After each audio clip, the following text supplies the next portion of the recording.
बिस्मिल्लाहिर्रहमानिर्रहीम। नाज़रीन, प्रोग्राम जी वर्ल्ड में आपको खुशामदीद कहते हैं। नाज़रीन, हर हफ्ते कोई ना कोई इंतहाई अहम डेवलपमेंट है जिसका डायरेक्टली या इनडायरेक्टली पाकिस्तान के ऊपर असर पड़ता है, मुसलमानों के ऊपर इसका असर पड़ता है। हमारे पड़ोस में हमारे पड़ोसी मुल्क हिंदुस्तान में जो इस वक्त बरसर इक़्तिदार पार्टी है बीजेपी, उसकी आए रोज़ कोई ना कोई ऐसी मूव, कोई ना कोई ऐसी हरकत सामने आती है जिससे ये ज़ाहिर होता है कि एक सिस्टमेटिक यानी एक बाकायदा मनसूबाबंदी के तहत मुसलमानों को और पाकिस्तान को बदनाम किया जाता है।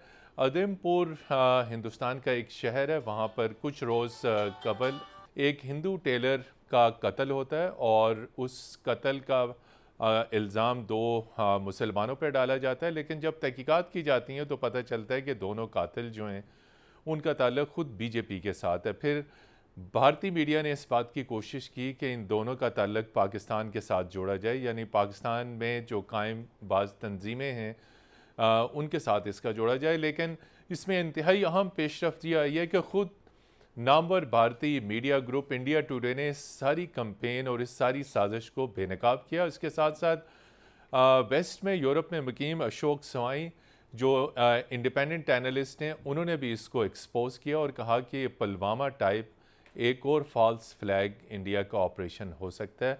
और इसके साथ साथ इंडिया ने पाकिस्तान के बाद जो ट्विटर अकाउंट्स थे उस तक भी इंडियंस की रसाई जो है उसको ब्लॉक किया हुआ है। इस पे बात करेंगे और प्रोग्राम के आखिरी सेगमेंट में हम बात करेंगे इस वक्त जो हुकूमत पाकिस्तान और TTP के दरमियान जो बातचीत का अमल है वो रुका हुआ है, क्यों ये रुका हुआ है। अमन की खातर ये बातचीत शुरू की गई थी, लेकिन सबसे पहले इंडिया अपने पैनलिस्ट का तारफ़ आपको करा दें। हमारे साथ स्टूडियोज़ में मौजूद हैं रहीम नसर साहब, तज्ज़ियाकार हैं और जनूबी एशिया के जो इश्यूज़ हैं, पाकिस्तान इंडिया ताल्लुकात, इंटरनेशनल इश्यूज़, उन पर भी गहरी नज़र रखते हैं। हमारे साथ स्काइप के ज़रिए सीनियर सहाफ़ी और तज्ज़ियाकार इरफान गौरी साहब मौजूद हैं और फ़ोन के ऊपर हमारे साथ मौजूद हैं ब्रिगेडियर साद साहब। आप तीनों हज़रात का बहुत शुक्रिया। ब्रिगेडियर साद साहब, आप कैसे देखते हैं एक और लेटेस्ट इंसिडेंट ये जो इंडिया में सामने आया है कि एक हिंदू दर्जी को कत्ल करके मलबा मुसलमानों के ऊपर डालने की कोशिश की गई और फिर इन मुसलमानों का ताल्लुक पाकिस्तान के साथ जोड़ने की कोशिश की गई, आप कैसे देखते हैं? देखिए, इसमें तो मेरे ख्याल में इनकी जो आप ट्रैक रिकॉर्ड देखें जब से मोदी साहब आए हैं खासकर, और ये जो RSS का उनका एजेंडा है, ये समझते हैं कि ये पाकिस्तान को नुकसान पहुंचा रहे हैं और ये फॉल्स फ्लैग ऑपरेशंस करके, जैसे आपने अभी पुलवामा का जिक्र किया है, मैं उसके में मिला देता हूँ, उड़ी वाला मामला मिला देता हूँ, मैं पठानकोट वाला मामला वो कर देता हूँ। पाकिस्तान जब भी अमन की कोशिश करता है या किसी की पेशरफ्त होती है, इस किस्म का एक फॉल्स फ्लैग ऑपरेशन आता है और सब कुछ खत्म हो जाता है। ये एक एजेंडे के तहत किया जाता है ताकि हमें बदनाम किया जाए कि ये हम तो हाथ बढ़ाया हमने, लेकिन पठानकोट कर दिया या उड़ी कर दिया या पुलवामा कर दिया। तो ये पाकिस्तान के ऊपर वो मलबा डालने की कोशिश करते हैं। लेकिन इन दी लॉन्ग रन जो हिंदुस्तान को मोदी साहब और RSS का जो एजेंडा है, जो हिंदुस्तान को नुकसान पहुंचाएगा, कि देखें ये नैरेटिव बनाना बहुत आसान है, उससे फायदा उठा सकते हैं वक्ती तौर पर, लेकिन जिस डगर पे इन्होंने ये नैरेटिव चलाया है और अगर ये हिंदुस्तान में इसने ट्रैक्शन पैदा की है, अगर आप इनके वोटिंग पैटर्न देखें, आप इनकी जो इंतहा पसंदी देखें, ये आपको आज 10 से 15 साल बाद, 20 साल बाद आप देखेंगे कि ये हिंदुस्तान के अंदर एक बहुत बड़ी इंस्टेबिलिटी लेके आएगा। जी इरफान गौरी साहब, जिस तरह आपने देखा कि मुंबई हमलों में अजमल कसब को इस्तेमाल किया गया, इसी तरह इस उधमपुर के वाक़े में इन दो मुसलमानों को इस्तेमाल किया जा रहा है, पाकिस्तान के साथ जोड़ने की कोशिश की जा रही है। और जिस तरह के ब्रिगेडियर साद साहब ने कहा कि अल्टीमेट टारगेट मुसलमान और पाकिस्तान, लेकिन ये भी इनका मजमूम जो एजेंडा था, जो साजिश थी, आखिर वो बेनकाब हो गई। जी मतीन साहब, बहुत शुक्रिया आपका। देखें, इसमें कोई शक नहीं है कि इंडिया जो है वो ये पहला वाकया नहीं है, उससे पहले भी बहुत सारे ऐसे वाकयात होते रहे कि जहाँ पे वो जो अपनी डोमेस्टिक सिचुएशन होती है उसको डाइवर्ट करने के लिए वो मलबा पाकिस्तान के ऊपर डालते हैं। जी, तो ये भी उसी तरह का एक अटेम्प्ट हम समझ सकते हैं। उसकी वजह ये हुई कि अगर आप ये देखें कि मेरा ख्याल है कि शायद ये पहली दफा ऐसा हुआ कि जब ये बीजेपी के जो स्पोक्स पर्सन थे, यानी पहले तो आपको पता है कि बहुत अरसे से मुसलमानों के हवाले से जो एंटी मुस्लिम जो उनकी कैंपेन्स हैं, जो उसके हवाले से उनको मुसलमानों को टारगेट करने का जब से खास तौर पे मोदी साहब 2014 से आए हैं, तो ये बहुत ज्यादा बढ़ा। लेकिन जब ये इनके ऑफिशियल, यानी पहले ये था कि इनके साथ एफिलिएटेड लोग जो थे आरएसएस के, बजरंग दल के, इसके अलावा जो लोअर लेवल के जो लोग होते थे, अब जब ये ऑफिशियल स्पोक्स पर्सन ने जब ये तौहीन रिमार्क्स दिए, तो उसका रिएक्शन ये आपने देखा कि पाकिस्तान और ये इसमें तो था ही, लेकिन अरब वर्ल्ड के अंदर यानी गल्फ के अंदर कतर ने, कुवैत ने, उसके बाद इंडोनेशिया ने, मलेशिया ने, इवन सऊदी अरेबिया ने, जी, वो जब रद्द अमल आया तो उसके बाद यानी मेरा ख्याल है कि शायद ये एक अटेम्प्ट ये भी हो सकती है इंडिया की तरफ से कि उस जो रिएक्शन आया और उसके बाद जो आपने देखा होगा कि जो सोशल मीडिया के ऊपर यानी अरब वर्ल्ड में हमारे यहाँ हमें अंदाजा है कि वहां पे शायद इतना मीडिया और इतनी ज्यादा वो नहीं है, लेकिन इसके बावजूद उनके सोशल मीडिया पे मुख्तलिफ जगहों पे जो बाइकॉट इंडियन प्रोडक्ट्स के हवाले से बात हुई। जी रहीम नसर साहब, एक तरफ तो एंटी मुसलमान हरकतें, फिर इक़दामात, फिर तौहीन आमेज़ रिमार्क्स इस्लाम के ख़िलाफ़, हमारे नबी करीम सल्लल्लाहु अलैहि वसल्लम की शान में गुस्ताखी की गई। लेकिन जब मोदी मुत्तहिदा अरब अमारात के दौरे पर पहुँचते हैं तो वहाँ के प्रेसिडेंट उनका पुरतपाक खैर मकदम करते हैं। तो आखिर इस्लामी दुनिया जिससे हम तवक्को करते थे, और ख़ास तौर पर यह खलीजी ममालिक जहाँ पर एक बड़ी तादाद में इंडियन सिटीज़न्स वहाँ पे बेस्ड हैं, कारोबार कर रहे हैं, जॉब्स कर रहे हैं, तो हमारा उम्मीद और आसरा यह था कि इस्लामी दुनिया कम अज़ कम सख्त मौक़िफ़ अपनाएगी। तो ये पुरतपाक खैर मकदम इस्लामी दुनिया के अंदर, इसका मतलब है कि जो कुछ हिंदुस्तान में मुसलमानों के ख़िलाफ़ हो रहा है उससे चशमपोशी। थैंक यू मतीन साहब। असल में इशू ये है कि हम लोग कुछ हक़ाइक़ को देखते नहीं, मानते नहीं। हक़ाइक़ ये है कि मतलब ये हम लोग इकोनॉमिक सेंचुरी में रह रहे हैं। अब इससे इनकार नहीं किया जा सकता कि मतलब जितने भी ममालिक हैं उनका डिपेंडेंस जो है वो इकानमी पे है। इंडिया और अरब वर्ल्ड के दरमियान इस वक्त 154 बिलियन डॉलर का बायलैटरल ट्रेड है। तो दो तरफा तिजारत 154 अरब डॉलर की। इसमें इंडिया की तरफ से 44 बिलियन डॉलर जो एक्सपोर्ट हैं और अरब वर्ल्ड की तरफ से 110 अरब डॉलर है। तो ये कभी भी वो इग्नोर नहीं करेंगे, वो इस इंटरेस्ट को देखते हैं। जब अरब वर्ल्ड माशियात और तिजारत खून पे हावी है, बिल्कुल है, इसमें हम लोग इस चीज़ को मतलब इग्नोर करते हैं। हमारा मसला यही है कि मतलब हम लोग नेशनल लेवल पे बिल्कुल इकोनॉमिक और फैक्ट्स को, international relation, nothing is permanent in relationship, only national interest. अगर इस चीज़ को देखेंगे तो वो अरब वर्ल्ड अपने नेशनल इंटरेस्ट को देखे।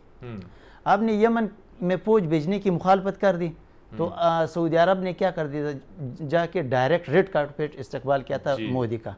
अभी भी वही सूरत हाल है। अगर ये लोग अगर इस्लाम के सपोर्टर होते, इसको फेवर करते, मोहम्मद सल्लल्लाहु अलैहि वसल्लम के नैरेटिव को सपोर्ट करते, तो वो इस तरह के इस्तकबाल नहीं करते।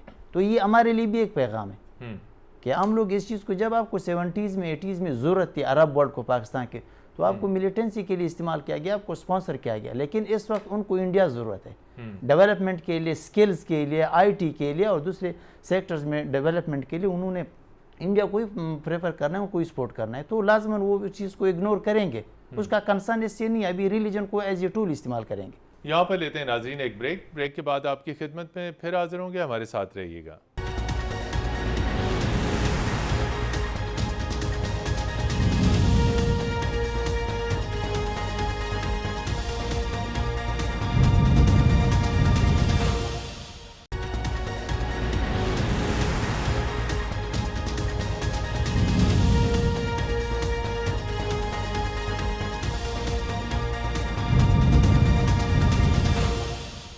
जी नाज़रीन, प्रोग्राम जी वर्ल्ड में एक मरतबा फिर खुश आमदेद। और हम बात कर रहे हैं इस वक्त भारत में ख़ास तौर पर जो मुसलमानों के हकूक़ हैं किस तरीके से सल्ब किए जा रहे हैं, किस तरीके से आए रोज़ मुसलमानों को ज़दोकोब किया जाता है, पब्लिक लिंचिंग की जाती है मुसलमानों की और हाल ही में जिस तरीके से तौहीन आमेज़ रिमार्क्स इस्लाम के ख़िलाफ़, इस्लाम के पैगम्बर हज़रत मोहम्मद सल्लल्लाहु अलैहि वसल्लम के ख़िलाफ़ दिए गए और उस पर पुलिस खामोश तमाशाई बनी रही।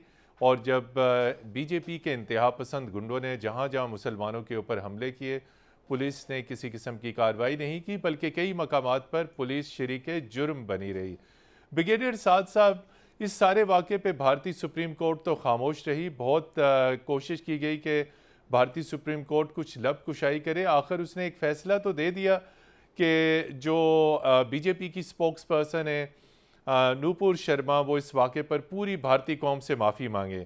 क्या आप समझते हैं ये फ़ैसला इतनी बड़ी गुस्ताखी, इतने बड़े मुसलमानों का जो वहाँ पे उनकी दिल आज़ारी की गई, उसका अजाला कर सकता है? देखिए जी, ये दो बातें मैं करूंगा। एक तो जो नैरेटिव ये बीजेपी का है और वैसे बुनियादी तौर पर ये आरएसएस का एजेंडा है, जिसमें वो ये साबित करना चाहते हैं कि जो बरसगीर है ये एक हिंदू रियासत है और ये मुसलमान जो हैं ये बीच में बाहर से आए हुए हैं और एक गैर जो वो है लोकल वो है कुव्वत है, उसको तस्लीम करने के लिए तैयार नहीं है। तो इसलिए तो अगर आप देख लें कि जब पाकिस्तान की मूवमेंट चली तो इसी बात की चली थी कि मुसलमान जो है, ये जो हिंदू मेजॉरिटी है वो मुसलमानों के लिए वो जगह तंग कर देगी, तो इसलिए वो मुसलमानों ने अलग रियासत की एक डिमांड की। तो ये तो आरएसएस का वो है कि मुसलमानों के लिए जगह तंग करनी है, तो वो एक नैरेटिव चला रहे हैं। अब वो नैरेटिव इतना कामयाब हो गया कि उसने सोसाइटी के हर सेगमेंट को वो बीच में घुस गया है। इसमें सुप्रीम कोर्ट के जजेस भी शामिल हैं, इसमें आप उनके नजरिया भी शामिल है, इनके पॉलिटिशियन भी शामिल हैं, यहाँ तक कि जो पॉलिटिशियंस वो हैं जो म्याना राव है और वो इस किस्म की नैरेटिव पे यकीन नहीं रखते, वो भी खामोश हैं क्योंकि इतना ज्यादा प्रेशर है पूरे हिंदुस्तान में जिस तरह ये एजेंडे को चलाया गया है। तो इसमें सुप्रीम कोर्ट भी उसकी जद में आ गई है। सुप्रीम कोर्ट की सोच भी जो है वो उसी तरह हो गई है। यहाँ पर मुसलमान अगर बोलता है, अपने हक की बात करता है, तो उसको बोलते हैं पाकिस्तान चले जाएं। भाई वो हिंदुस्तान का शहरी है, पाकिस्तान में जाके वो क्या करेगा? ये पूरे जो ये अभी नूपुर शर्मा वाला वाकया है, ये एक सोची समझी मंसूबाबंदी है। इरफान गौरी साहब, बड़ा अहम नुकता इन्होंने हाईलाइट किया कि पाकिस्तान इस्लामी दुनिया में फोर फ्रंट के ऊपर है। भारतीय मुसलमानों के खिलाफ कोई कार्रवाई हो पाकिस्तान मजम्मत करता है, लेकिन आपने इससे पहले भी सही कहा कि जब तौहीन रिसालत पे मबनी रिमार्क्स दिए गए उस वक्त इस्लामी दुनिया का रद्द-ए-अमल बहुत शदीद सामने आया। आप क्या समझते हैं कि इस्लामी दुनिया क्यों हिंदुस्तान के खिलाफ सफ़ आरा नहीं हो जाती? तिजारती और माशी बाइकाट तो कर सकती है, हम किसी जंग की बात नहीं कर रहे। माशियात और तिजारत का बाइकाट हिंदुस्तान के साथ किया जाए और कहा जाए कि जब तक मुसलमानों के हुकूक का तहफ़्फ़ुज़ नहीं किया जा सकता, भारत के साथ तिजारत और मईशत बंद। मतीन साहब, ये देखें, ये कहने की हद तक तो ये बहुत सही बात लगती है, लेकिन प्रैक्टिकली जब आप देखते हैं तो मेरा ख्याल है कि शायद ये इस हद तक अरब ममालिक जिनकी आप बात कर रहे हैं, जो इस्लामी दुनिया जिनकी आप बात कर रहे हैं, बड़ी बड़ी माशी कुव्वतें हैं, बिल्कुल, लेकिन प्रैक्टिकली आप ये देखें कि जो उनके बाईलैटरल टाइज हैं जो इनके हिंदुस्तान के साथ हैं वो बहुत ज्यादा हैं। यानी आप ये देखें कि ये जो हुआ था 2019 में जो इंडियन ऑक्युपाइड कश्मीर के अंदर जो स्टेटस उन्होंने चेंज किया, तो उसके बाद पाकिस्तान ने बड़ी कोशिश की, लेकिन हमें कोई इतनी ज्यादा मुस्लिम जो ममालिक हैं उनसे इतनी सपोर्ट नहीं मिल सकी। इसी तरीके से ये जो अभी जो उनके जो एम्बेसडर्स को वहां बुलाया गया और प्रोटेस्ट किया गया, जिन ममालिक का हमने पहले जिक्र किया, उसकी भी बड़ी वजह जो है वो ये थी कि वहां की पब्लिक की तरफ से एक प्रेशर आया और ये इशू ऐसा था कि जिसके अंदर नबी करीम सल्लल्लाहु अलैहि वसल्लम की जो शान में गुस्ताखी की गई, तो इसके हवाले से मुसलमान जो है एज अ होल वो काफी सेंसिटिव हैं। लेकिन जहां तक मसला आ जाता है जब मुसलमानों को वहां टारगेट करने का, मुसलमानों को वहां पे एलिनेट करने का, उनको जो वहां पे जो उनकी चाहे पॉलिटिकल उसमें पार्टिसिपेशन के हवाले से, चाहे सोशल इदारों के अंदर, तो वो तो बहुत अरसे से, यानी ये तो मोदी साहब तो अभी आए हैं, लेकिन अगर आप ये देखें कि इससे पहले मुझे याद है कि 2002-03 के अंदर एक कमीशन बना था इंडिया के अंदर जिसकी रिपोर्ट थी कि भाई जो मुसलमान हैं उनकी जो हालत जार के ऊपर, तो उन्होंने खुद उसके ऊपर,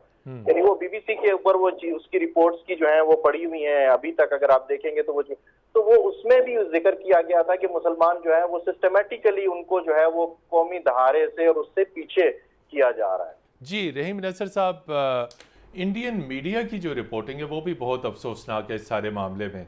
सारे भारतीय मीडिया ने कोशिश की कि जो उधमपुर का वाकया इसको पाकिस्तान के साथ जोड़ दिया जाए, सवाल अब आपसे ये है कि चीज़ें एक्सपोज हो गई, बेनकाब हो गई, इतनी बड़ी वायलेशंस इंसानी हकूक़ की गई, सरेआम हिंदुस्तान में यूरेनियम रेडियो के ऊपर बिकता रहा, लेकिन जब बारी आती है तो फाइनेंशियल एक्शन टास्क फोर्स और दुनिया की बड़ी बड़ी जो यूएन की तंजीमें हैं वो पाकिस्तान के ख़िलाफ़ आके खड़ी होती हैं। अगरचे कि अब अच्छी खबर आने वाली है कि पाकिस्तान FATF की ग्रे लिस्ट से निकलेगा, लेकिन ये terrorist financing, money laundering, radio के ऊपर यूरेनियम बिकना, इंसानी हकूक़ की पामालियाँ, ये FATF को हिंदुस्तान के ये इशारे क्यों नज़र नहीं आते?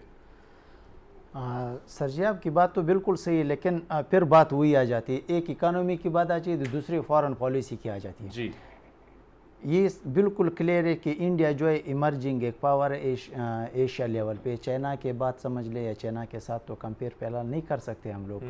तो जिस तरह गौरी साहब ने बात कर दी कि बाइकाट, अगर मतलब एक मुस्लिम वर्ड तो बिल्कुल कर ही नहीं सकते ना, मतलब इम्कानात हैं हमारे अंदर भी, मतलब इतने वो सख्त नहीं है कि हम लोग किसी के खिलाफ बाइकाट कर लें या किसी को कन्विंस कर लें ना, वी कैन कन्विंस कर सकते हैं। दूसरी बात ये कि फॉरेन पॉलिसी की वजह ये है कि इंडिया की फॉरेन पॉलिसी इस वक्त आज़ाद है, आज़ाद होने के साथ वो तो बिल्कुल क्लियर कट है कि आज़ाद है। इसमें बहुत से लोग मतलब कुछ क्लियर कहते भी नहीं, लेकिन मैं तो बिल्कुल नहीं, क्लियर। पाकिस्तान के साबिक वज़ीर-ए-आज़म इमरान खान अपनी स्पीचेस में कहते रहे हिंदुस्तान जब वो वज़ीर-ए-आज़म थे तो भारतीय खारजा पॉलिसी का वो खुद एतराफ़ करते रहे। तो यही तो वजह है ना। अब हमारे जो 2018 से लेकर अभी 2022 तक जो फॉरेन पॉलिसी थी, तो मतलब हमें तो मतलब इसके कोई टारगेट्स नज़र ही नहीं आ रहे। इंडिया की जो फॉरेन पॉलिसी है वो वर्ल्ड लेवल पे देख ले, रीजनल लेवल पे देख ले, या मतलब आप लोग ग्लोबल लेवल पे देख ले, उनके इन्फ्लुएंस है। अगर आप रिसेंटली मुकेश अंबानी की बेटी की शादी थी तो बिल क्लिंटन और हिलरी क्लिंटन वहाँ पे आए थे कुछ बरस पहले, रिसेंटली नहीं, मतलब 2 साल 1.5 साल तकरीबन बड़ी बड़ी दुनिया की शख्सियात आई। तो इससे क्या कि मतलब अमेरिका की जो फॉरेन पॉलिसी इंडिया के हवाले से होगी तो उस पर बिल्कुल इनका इन्फ्लुएंस होगा। इसी तरह वेस्ट के साथ देख लें, अरब वर्ल्ड के साथ देख लें, तो उन्होंने एक अपनी इफेक्टिव फॉरेन पॉलिसी जिसकी बिना पे उन्होंने अपने जो उनके नेगेटिव पॉइंट्स है, जो उनके जो मतलब ब्लैक पॉइंट्स है, जो स्पॉट्स है उनके फोरहेड पे इंडिया के, उन्होंने वो छुपाए हुए। वो इफ़ेक्टिवनेस की वजह से वो हर वक्त डिप्लोमेसी उनकी इफ़ेक्टिव है। तो हमारे यहाँ तो मतलब बिल्कुल कोई चीज़ नज़र आ ही नहीं रही। मतलब उस लेवल पे हमारे यहाँ उतने ड्रॉबैक्स नहीं है, उतने मतलब रिलीजियस एक्सट्रीमिज़म नहीं है, उतने इतने वायलेशंस नहीं है, उतना माइनॉरिटी वायलेशन है जितना इंडिया में। लेकिन इंडिया ने उसको बिल्कुल स्मार्ट तरीके से एक मतलब वाइजली उसको कवर अप किया हुआ है। लेकिन हम लोग अभी तक मतलब हाथ पे हाथ बैठ हुए हैं। हालांकि ग्रे लिस्ट से निकलने के लिए कोई मतलब ज़्यादा से ज़्यादा हम लोग 6 महीने लगा सकते हैं, लेकिन ये हमें 3-4 साल से लगा है। बिल्कुल नाजरीन, यहाँ पर लेते हैं एक ब्रेक के बाद आपकी खिदमत में हाजिर होंगे जब तो हम बात करेंगे पाकिस्तान के अंदर की यानी अंदरूनी सलामती और TTP के साथ एक मुज़ाकरात का इंतहाई तारीखी दौर। आखिर ये मुज़ाकरात क्यों शुरू किए गए और इनका मंतकी इंजाम क्या होगा? हमारे साथ रहिएगा।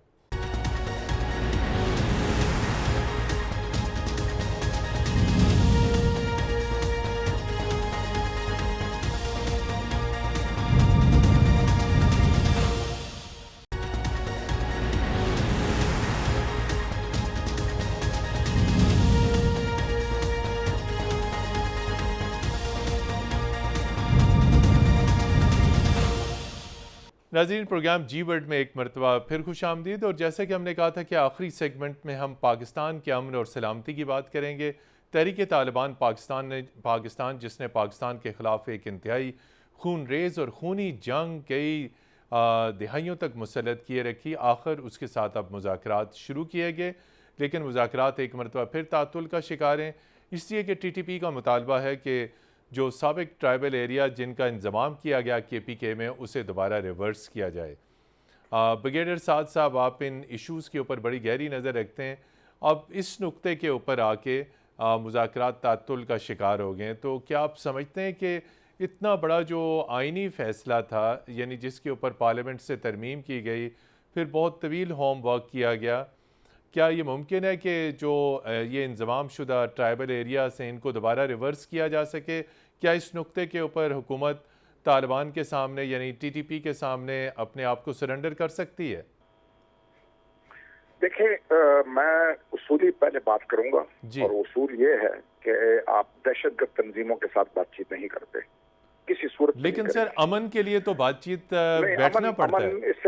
अमन इससे नहीं आएगा। ये आप ट्रैक रिकॉर्ड इसका देख लें, जी। अगर आप पिछला ट्रैक रिकॉर्ड देख लें, आपने स्वाब जो था ना जी, बहुत खूनरेज स्वाब ऑपरेशन था आपने वहाँ पे, बिल्कुल। आप नहीं ऑपरेशन तो बाद में हुआ ना। इनिशियली जब आपने मुज़ाकरात की मैं बात कर रहा हूँ, जब आपने जी, मुज़ाकरात पहले की टॉक्स एमपी हुए, की बिल्कुल। हुकूमत ने, टॉक्स में आपने स्वात सीट कर दिया था। आपने स्वात उनके हवाले कर दिया था, उसको पाकिस्तान के कानून से, पाकिस्तान के अमलदारी से आपने उसको आजाद करके तालिबान के हवाले कर दिया। इससे ज्यादा मेरे ख्याल में रियासत नहीं जा सकती है।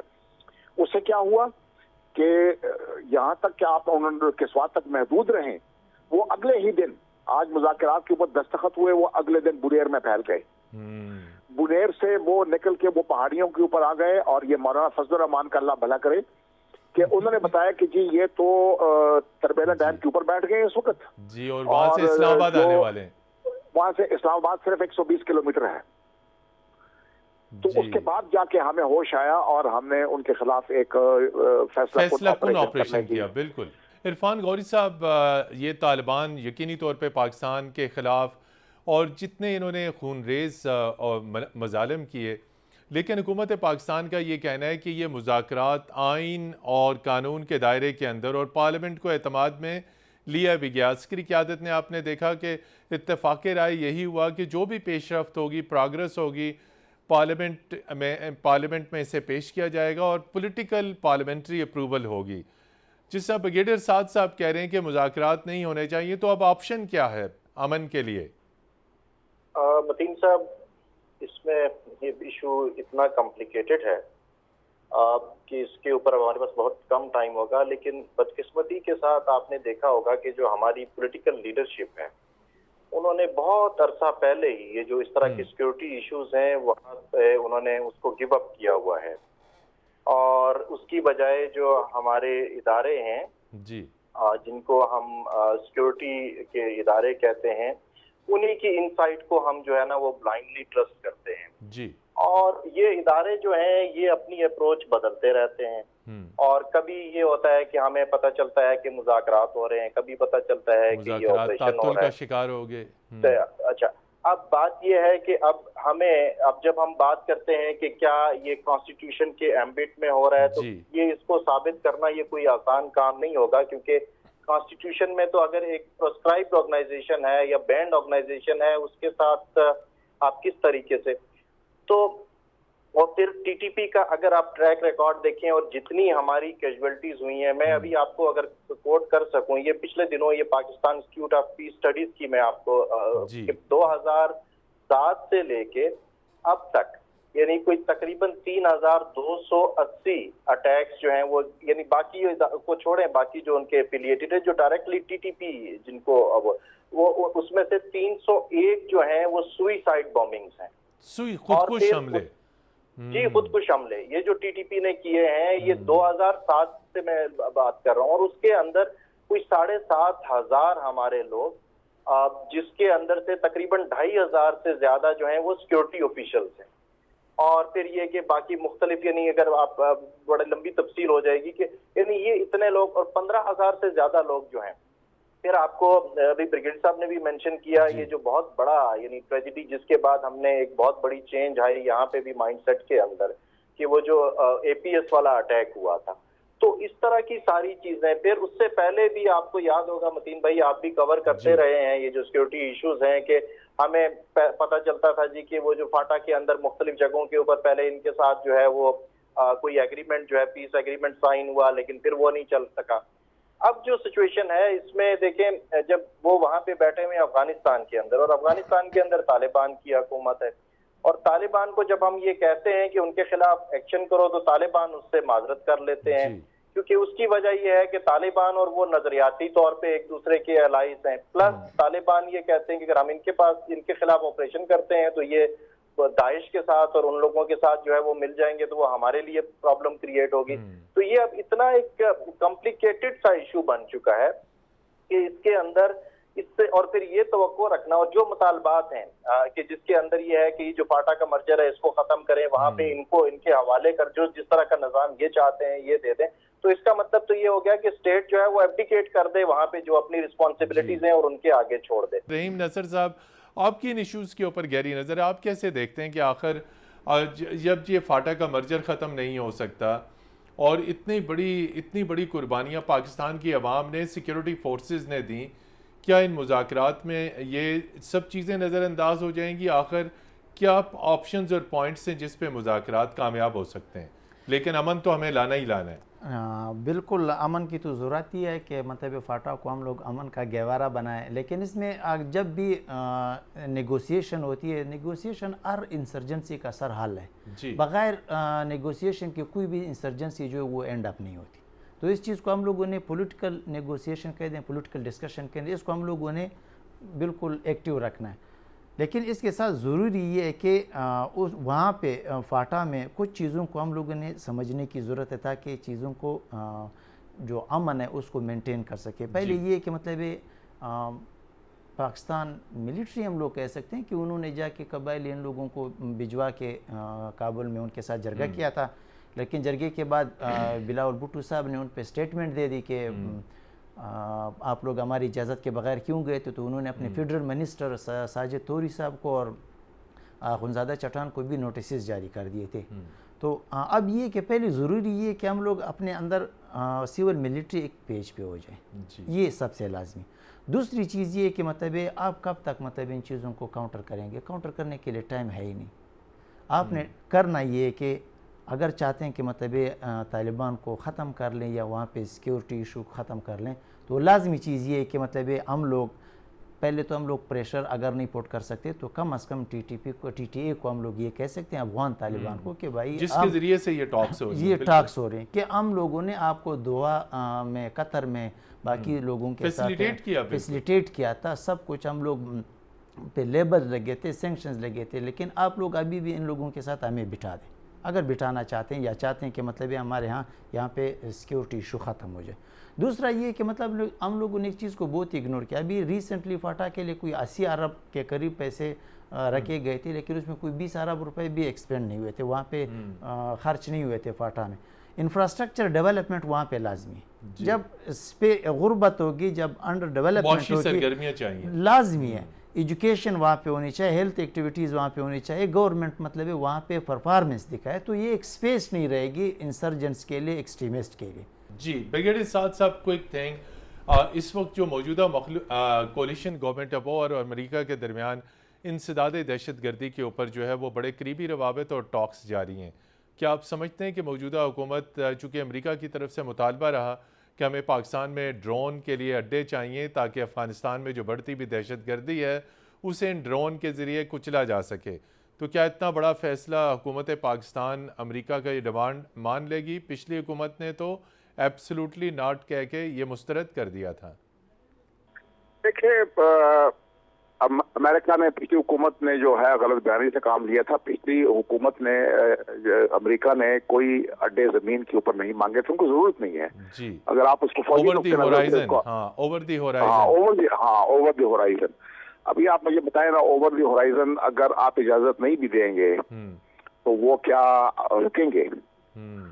क्या ये दानिशमंदी है कि उसको ओवर द होराइजन अगर वो इस्तेमाल करना चाहे तो आप उसको रोकेंगे? तो आप परवाज तो चलती रहेगी। बिल्कुल। 2 हमले हुए हैं। देखिए, अमेरिकन विड्रॉल के बाद 15 अगस्त के बाद 2 हमले हुए थे। एक काबुल में हुआ था, ये 2 उस रिटेलिएशन में हुए थे जिसमें वो खुदकुश हमला हुआ था काबुल एयरपोर्ट के पास, जिसमें कुछ 8 या 10 मरीन्स को जो है ना वो हलाक हो गए थे उसके अंदर।